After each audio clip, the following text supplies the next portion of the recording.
Hello everyone, welcome back to the channel. तो अगर हम बात करते हैं, लास्ट लेक्चर में हमने सीमेंट के बारे में देखा था। बेसिक चीजें जो सीमेंट के इंग्रेडिएंट्स है, उनके एक्सेस की वजह से उनके परसेंटेज कितना होना चाहिए, ये सब हमने डिस्कस किया था। हमने टेस्ट को भी देखा। अगर भाई सीमेंट यूज कर रहे हो बिल्डिंग कंस्ट्रक्शन में, तो सीमेंट के टेस्ट भी तो करने पड़ेंगे। दो तरीके से टेस्ट कर सकते हैं, हमने ये सब डिस्कस कर चुके हैं। क्विक रिविजन कर लेते हैं, क्विक रिकैप कर लेते हैं। तो हमने क्या देखा था कि सीमेंट को या तो हम फील्ड पे टेस्ट कर सकते हैं, लेबोरेटरी में टेस्ट कर सकते हैं। अगर हम बात करते हैं यहाँ पर, तो फील्ड में बेसिकली क्या क्या टेस्ट कर सकते हो। सबसे पहला टेस्ट तो यही होता है कि एक बैग है जिसको हमने ओपन किया, फुल ऑफ सीमेंट है, उसमें जब आप हाथ इंसर्ट करोगे तो बेसिकली क्या फील आनी चाहिए, हमें ठंडी फीलिंग आनी चाहिए। तो कूल फीलिंग आनी चाहिए जब अगर आप बैग फुल ऑफ सीमेंट में हैंड इंसर्ट करते हो। अगर बकेट फुल है, हमारा जो बकेट है फुल ऑफ वाटर है, उसमें जब हम सीमेंट को जब इंसर्ट करेंगे, सीमेंट को जब हम डालेंगे, पोर डाउन करेंगे, तो जो सीमेंट है वो सरफेस पे फ्लोट नहीं करना चाहिए, वो सिंक हो जाना चाहिए, डूब जाना चाहिए, सरफेस पे फ्लोट नहीं करना चाहिए। वहीं पे अगर हम थर्ड पॉइंट देखें, तो जब आपने bag full of cement bag को ओपन किया, तो यूनिफॉर्म ग्रे कलर देखने को मिलना चाहिए। वहीं पे वो जब आप इसको फिंगर से टच करोगे तो स्मूथ फीलिंग आनी चाहिए, रफ नहीं फील होना चाहिए, और वहां पे ढेले नहीं होने चाहिए, फ्री फ्रॉम लम्प्स होना चाहिए, छोटे छोटे ढेले नहीं होने चाहिए। तो जो हमारा सीमेंट है, सॉइल बोल दिया, जो हमारा सीमेंट है वो बेसिकली फ्री फ्रॉम लम्प होना चाहिए, उसमें कोई भी ढेले नहीं होने चाहिए। फिंगर से टच करोगे तो स्मूथ होना चाहिए। जब वाटर के बकेट में डालोगे तो वो सिंक करनी चाहिए, फ्लोट नहीं करनी चाहिए। वहीं पे हम एक स्ट्रेंथ टेस्ट भी कर सकते हैं। तो याद रखना है, जो ब्लॉक बनाओगे वो 25 इंटू 25 इंटू 200 mm क्यूब का आप ब्लॉक बनाओगे।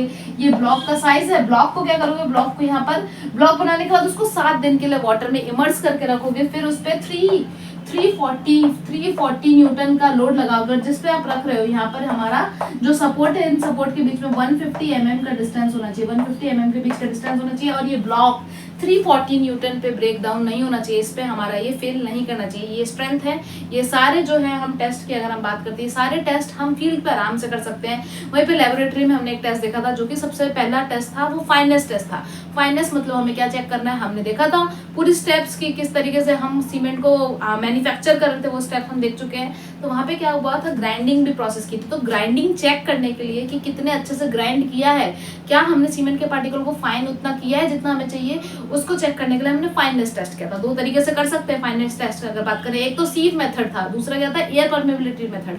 तो सीव मेथड में क्या करते हैं, IS सीव जो कि हमारी 9 है, IS सीव नंबर 9 या फिर 90 माइक्रोन की सीव को यूज करते हैं। 100 ग्राम ऑफ सीमेंट को लेते हैं, उसको 15 मिनट के लिए शेक करते हैं। और यहाँ पे सबसे इंपॉर्टेंट बात, OPC के लिए अगर हम बात करते हैं, OPC के लिए बात करें, तो जब आपने शेक किया तो ऊपर बस 10% से ज्यादा रेसिड्यू नहीं बचना चाहिए। जो रेसिड्यू है वो OPC के लिए 10% से ज्यादा नहीं बचना चाहिए, 90% पास कर जाना चाहिए, तभी हम अच्छा ग्रेड का हम इसको फाइनेस मानेंगे। फाइनेस टेस्ट क्यों कर रहे थे, रेट ऑफ हाइड्रेशन को पता करने के लिए, स्ट्रेंथ पता करने के लिए, कितनी हीट इवॉल्व होगी, इन सबको पता करने के लिए हमने कौन सा टेस्ट किया था, हमने फाइनेस टेस्ट किया था।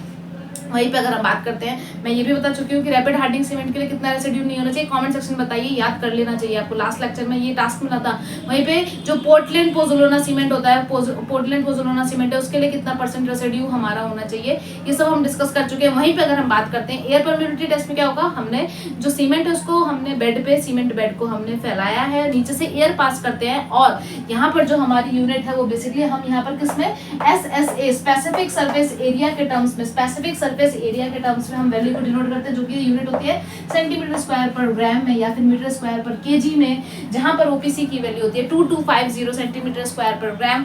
वहीं पे रैपिड हार्डनिंग के लिए बताया गया था और पोर्टलैंड पोज़ोलाना के लिए बताया गया था। जरा कमेंट सेक्शन में जरूर भर दीजिए अपने आंसर, याद ही कर लिया होगा आपने। अब आज हम बढ़ते हैं नेक्स्ट टेस्ट की तरफ, जिसको हम बोलेंगे विकेट एपरेटस टेस्ट। तो कंसिस्टेंसी टेस्ट, बेसिकली चाहे इनिशियल सेटिंग टाइम निकालना हो, फाइनल सेटिंग टाइम निकालना हो, या फिर साउंडनेस टेस्ट करना हो, इन तीनों टेस्ट के लिए हमें सबसे पहला यहाँ पे क्वेश्चन ये आता है, अगर इनिशियल सेटिंग टाइम करना है, फाइनल सेटिंग टेस्ट करना है, या फिर हमारा जो साउंडनेस टेस्ट करना है, इससे पहले कौन सा टेस्ट करा जाता है, तो कौन सा टेस्ट किया जाता है, हमारा टेस्ट किया जाता है वो है कंसिस्टेंसी टेस्ट। हम सबसे पहले जो टेस्ट परफॉर्म करते हैं उसको बोलते हैं हम कंसिस्टेंसी टेस्ट। कंसिस्टेंसी टेस्ट बोलते हैं, और ये किस एपरेटस की हेल्प से किया जाता है, ये है विकेट एपरेटस की हेल्प। तो ये किस एपरेटस की हेल्प से किया जाता है? विकेट एपरेटस की हेल्प से। यहाँ पे वेरी इंपॉर्टेंट, यहाँ पे हम जो एपरेटस यूज करते हैं बहुत ज्यादा पूछा जाता है। कंसिस्टेंसी टेस्ट किसके हेल्प से करते हैं? विकेट एपरेटस की हेल्प से करते हैं। इसका जरा हम असेंबली देख लेते हैं कैसी होती है। तो असेंबली यहाँ पर ही हमारी माउल्ड होता है, जिसकी डाया की अगर हम बात करते हैं, डाया होती है हमारी 80 mm, और अगर हम हाइट की बात करें तो ये होती है 40 mm। यहाँ पर हमारा एक प्लंजर भी यूज किया जाता है।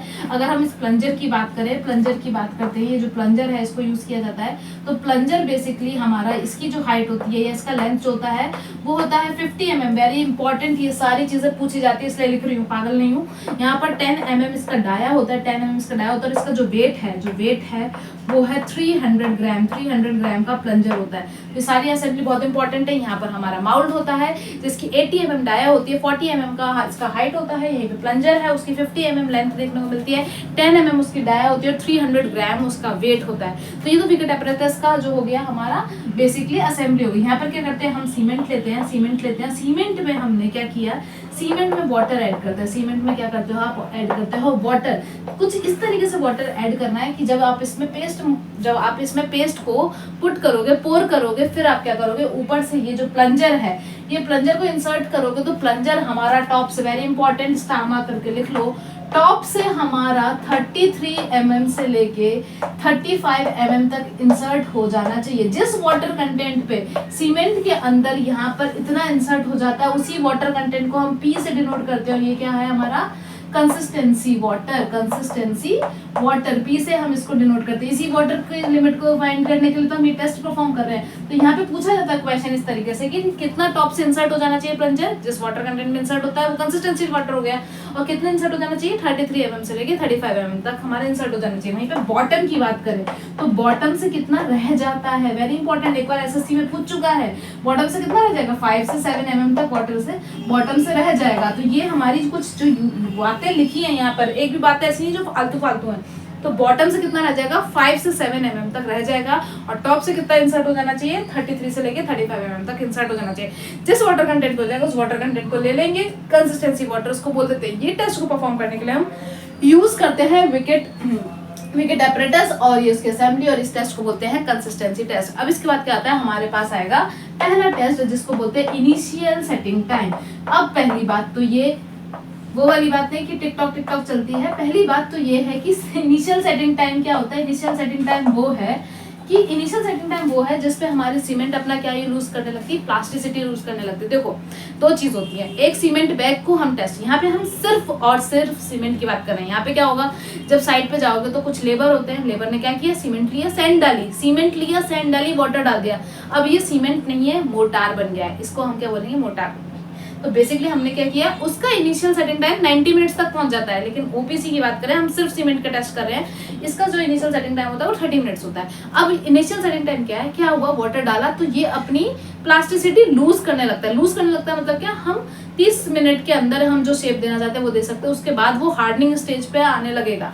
तो प्लास्टिसिटी लूज करने लगता है जैसे ही it is initial setting time is the time from which the cement start losing its plasticity. क्या? लूजिंग इट्स प्लास्टिसिटी लूज करने लगता है। अगर आपको अच्छे से इसके हैंड रिटन नोट्स चाहिए जरा कमेंट सेक्शन में बताइएगा, आपको टेलीग्राम ग्रुप पे मिल जाएंगे। तो लूजिंग इट्स प्लास्टिसिटी, ओपीसी के लिए टाइम कितना होता है? ओपीसी के लिए टाइम होता है हमारा 30 मिनट्स। तो अब आपने साइड पे देखा कि जो उन्होंने पानी डाल दिया और उसके बाद इंस्टा पे मैसेज आ गया या फिर आजकल फेसबुक पे मैसेज आ गया, कॉल ही आ गई, तो चले गए जरा बात करने और वहां पे उस तरीके से छोड़ दिया। क्यों? वो टेंशन फ्री चले जाते हैं क्योंकि उन्हें पता है वहां पे हमने सैंड भी डाल दिया, वो प्योर सीमेंट नहीं है। सैंड डालने के बाद वो थोड़ा मोटार बन गया, उसका इनिशियल सेटिंग टाइम आपको 90 मिनट से तो उतनी देर में घूम फिर के चाय वाय पी के आ जाएंगे। वहीं पर अगर हम बात करते हैं इनिशियल सेटिंग टाइम ओपीसी की बात करते हैं, तो यहाँ पर क्या होगा? 30 मिनट हमारा ओपीसी का इनिशियल सेटिंग टाइम है। इस टाइम पे वो अपने प्लास्टिसिटी लूज करने लगेगा। अब यहाँ पे क्या काम है कि सबसे पहले जब इनिशियल सेटिंग टाइम का हम यूज करना है, तो यहाँ पर जो इंपॉर्टेंट बात ये है कि सीमेंट और वाटर लेंगे, लेकिन कितना वाटर लेंगे इसमें अगर बात करें तो यहाँ पर जो हमने कंसिस्टेंसी वाटर यूज किया था जिसको वैल्यू बोली थी पी, उसका 85% लेते हैं। वेरी इंपॉर्टेंट क्वेश्चन पूछा जाता है, इनिशियल सेटिंग टाइम में कितना वाटर लिया जाता है? तो 85% या 0.85 पी वाटर यूज किया जाता है इनिशियल सेटिंग टाइम को फाइंड करने के लिए। 30 मिनट्स इसका ओपीसी का इनिशियल सेटिंग टाइम आता है। यहाँ पर हमारी स्क्वायर निडल जो प्लंजर है उसमें कौन सी निडल यूज की जाती है? स्क्वायर निडल यूज की जाती है, और वो भी कितना हमारा कर जाना चाहिए? पेनिट्रेट 33 से 35 mm जिस पे वो पेनिट्रेट कर जाएगी, जितने टाइम में वो पेनिट्रेट कर जाएगी वही उसका इनिशियल सेटिंग टाइम है। तो हमने स्क्वायर निडल लगाई और निडल हमारी 33 से 35 mm पेनिट्रेट करनी चाहिए। जिस टाइम पे वो पेनिट्रेट कर जाएगी वो उस सीमेंट का इनिशियल सेटिंग टाइम है। वहीं पे अब दूसरा आता है हमारा final setting time. Final setting time very important. अब फाइनल सेटिंग टाइम का मतलब क्या है कि जो हमें प्लास्टिसिटी अब बिल्कुल लूज नहीं कर सकता, हार्डन हो गया है। फाइनल सेटिंग टाइम ओपीसी की बात करते हैं 10 आवर्स देखने को मिलता है। ओपीसी की बात करेंगे तो यहाँ पर हमें कितना देखने को मिलता है 10 आवर्स देखने को मिलता है। तो फाइनल सेटिंग टाइम हमारे ओपीसी का कितना है 10 आवर्स देखने को मिलता है। ये क्या है? It is the time at which plasticity is fully loose, पूरी प्लास्टिसिटी खत्म हो चुकी है, इट स्टार्ट गेनिंग हार्डनिंग, ये हार्डनिंग होने लगता है। इस टाइम को हम फाइनल सेटिंग टाइम बोलते हैं। ओपीसी के लिए 10 आवर्स देखने को मिलता है। यहाँ पर भी चाहे सेटिंग टाइम हमारा इनिशियल हो या फाइनल हो, याद रखना है यहाँ पे कौन सा वाटर यूज किया जाता है 0.85। 0.85 सीमेंट में हम कौन सा वाटर डालेंगे 0.85 हमारा 0.85 पी वाटर यूज किया जाता है। एनुलर कॉलर हमारी जो निडल है, यहाँ पर स्क्वायर निडल थी, यहाँ पर एनुलर कॉलर यूज की जाती है बेसिकली विकेट एपरेटस में। और ये टेस्ट हमारा परफॉर्म किया जाता है हमारे इनिशियल सेटिंग टाइम फाइंड करने के लिए, फाइनल सेटिंग टाइम फाइंड करने के लिए। तो इसके लिए पहले पूछा जाएगा क्वेश्चन में कि कौन सा टेस्ट करोगे, तो कंसिस्टेंसी टेस्ट करोगे, किसकी हेल्प से करोगे, विकेट एपरेटस की हेल्प से करोगे। इसके बाद हम जो साउंडनेस का टेस्ट है जिसमें हम लाइन की वजह से साउंडनेस पता करेंगे, जो कि हमने फर्स्ट लेक्चर में देखा था, उसको बोलते हैं हम ली चैटिलियर टेस्ट। और वहां पर कितना वाटर यूज किया जाएगा आगे हम पढ़ेंगे बहुत अच्छे से। उसको वहां पर हम यूज करते हैं 0.78 पी वाटर यूज किया जाता है। लेकिन हम उसको पूरी उसकी असेंबली भी देखेंगे। वहां पर एक ब्रास का पूरा हमारा मोल्ड होगा, उससे 2 रॉड निकले होते हैं, वो 165 mm की होती है। वो पूरा हम असेंबली समझेंगे, उसे भी याद करना है। और अब आप लोगों को ये बहुत अच्छे से पूरा डेटा आज तक जितना हमने याद कर लिया है कर लीजिए। उसके बाद हम सारे टेस्ट नेक्स्ट लेक्चर में पूरे टेस्ट कंप्लीट हो जाएंगे। फिर टाइप्स ऑफ सीमेंट करेंगे और पूरा सीमेंट खत्म। उसके बाद हम लेक्चर लेके आएंगे, पीवाईक्यू पे पूरा लेक्चर करेंगे और उसमें सारे आंसर आप लोगों को करने हैं। तब तक ये डेटा पूरा बाय वर्ड आपको याद हो जाना चाहिए और लिख लिख के प्रैक्टिस करनी है। Till then keep learning and keep watching, like and subscribe our channel.